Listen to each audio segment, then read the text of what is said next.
Muy buen día, profesor. Me presento, mi nombre es Omar Sánchez Contreras, alumno de la carrera de Ciencias de la Comunicación, modalidad a distancia.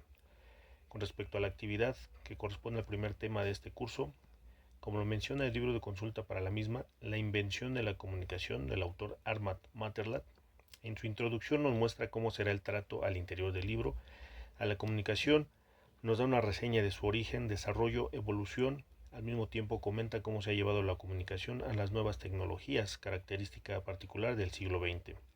Encontramos dentro de sus palabras cómo el ser humano, sin tener plena conciencia de lo que estaba realizando, dio origen a la comunicación de una forma natural, sin ningún mecanismo de por medio más que la simple necesidad de relacionarse con otros individuos a fin de garantizar la supervivencia de él mismo, así como los integrantes del grupo al que pertenezca. Primeramente menciona lo que se denominó la ciencia de comunicar, es decir, el hombre a través del tiempo fue adquiriendo conocimientos en diferentes disciplinas o ciencias, como la literatura, física, teología, por nombrar algunas, a lo cual tuvo la necesidad de dejar por sentado todo este conocimiento acumulado. Fue entonces que surgió la enciclopedia. Nos dice que en cada etapa histórica de las sociedades ha tenido su propia forma de comunicación, tomando en cuenta sus distintos niveles de carácter económico, social, técnico, mental, al igual que sus distintos alcances, como el local, nacional, regional o internacional, dentro de las cuales en la transición de una a otra ha habido continuidades o rupturas en sus formas o métodos de comunicarse, pero en cada una de ellas se pueden encontrar rastros de las anteriores. Toman un sentido amplio a la comunicación donde se engloban circuitos de intercambio y circulación de bienes, personas y mensajes, abarcando también las redes de transmisión a larga distancia, así como los medios de intercambio simbólico de exposiciones universales, de alta cultura, religión, la lengua, sin dejar de lado los medios. Nos hace referencia de cómo las distintas doctrinas y teorías han contribuido a reflexionar sobre estos fenómenos a través de sus diferentes representantes o autores, a los que algunos se han vuelto a reevaluar y en ocasiones algunos vuelven a descubrirse. El autor nos remonta al siglo XVII, en la época donde no existían medios ni la libertad de prensa con la que hoy en día se puede contar, terminando en la tercera década del siglo XX, época en la que apenas se daban a conocer los términos como más media, comunicación y cultura de masas. Pone especial atención a lo largo del siglo XIX, al cual considera pionero de los sistemas técnicos fundamentales de la comunicación y también donde se da el principio de libre cambio. Muestra las primeras formulaciones estratégicas del dominio del movimiento mediante la razón y la estructuración de un espacio mercantil, a través del establecimiento de un sistema de comunicación. En otras palabras, por medio de la comunicación recae la función de garantizar la continuidad entre la producción en serie y el consumo de masas. Lo anterior lo resume en 4 etapas.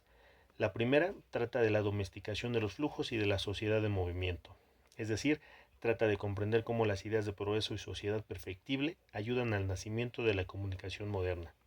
La segunda aborda el lugar que ocupa la comunicación en la concepción y en la fabricación del vínculo universal, es decir, las primeras formulaciones sobre las redes de comunicación como herramienta.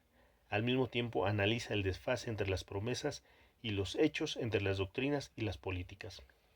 Aquí entra en vigor las reflexiones acerca de la llegada de la utilización de la máquina y su civilización. La tercera se interesa en el espacio, es decir, toma nota de los lugares donde las redes de comunicación y cultura dieron lugar a la construcción de las hegemonías en la era de los imperios. La cuarta trata de la normalización, la aparición, toma en cuenta 3 postulados. 1. Hombre medio, donde el hombre incursiona en las ciudades de las multitudes y de los públicos. 2. Se enfoca en el movimiento del ser humano. 3. La búsqueda de una definición del perfil de los usuarios. En este postulado se llegan a confundir con los primeros pasos de la institución publicitaria en una sociedad motivada por una cultura masiva, centralizada según las normas dictadas por la industrialización.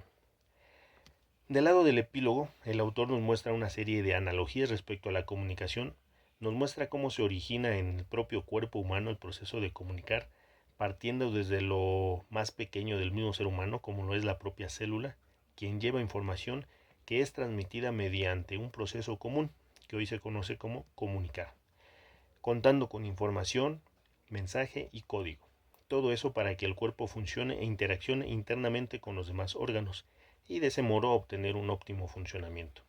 Todo lo anterior, llevado a un plano macro como lo es el mismo mundo, nos expone cómo fue originándose la globalización, ayudada de una herramienta tecnológica que fue adquiriendo gran notoriedad y necesidad como es el Internet. De esta manera, como sucede en el cuerpo humano, en el mundo todos se han logrado conectar entre sí por medio de la tecnología, quien ha ido desarrollándose y evolucionando para tales fines. Por último, uno de los factores que nos ha mostrado el uso de las herramientas de comunicación moderna como el Internet ha sido la distancia entre los actores en la comunicación. En otras palabras, uno de los factores que dieron origen a la comunicación fue acortar distancias entre lugares, espacios, gente, etc., a modo de tener una concreta interacción y entendimiento entre las partes involucradas. Lo que hace en la actualidad es distanciar físicamente a los actores dentro del proceso de la comunicación. Sería un tipo de obstáculo en la comunicación lineal. A modo de conclusión, puedo añadir que el concepto de comunicación y todo lo que conlleva ha existido desde antes que tuviéramos conciencia de su existencia. Hay comunicación en todos los rincones de nuestro planeta, no solamente es característica del ser humano. En sí, la propia naturaleza se comunica con nosotros y viceversa. Lo único que cambia son los medios o procesos por los que se lleva a cabo tal acción. Como nos comenta el autor, la comunicación se ha ido adaptando en cada etapa en la que el ser humano ha estado y lo seguirá haciendo. De este modo concluyo el video. Muchas gracias.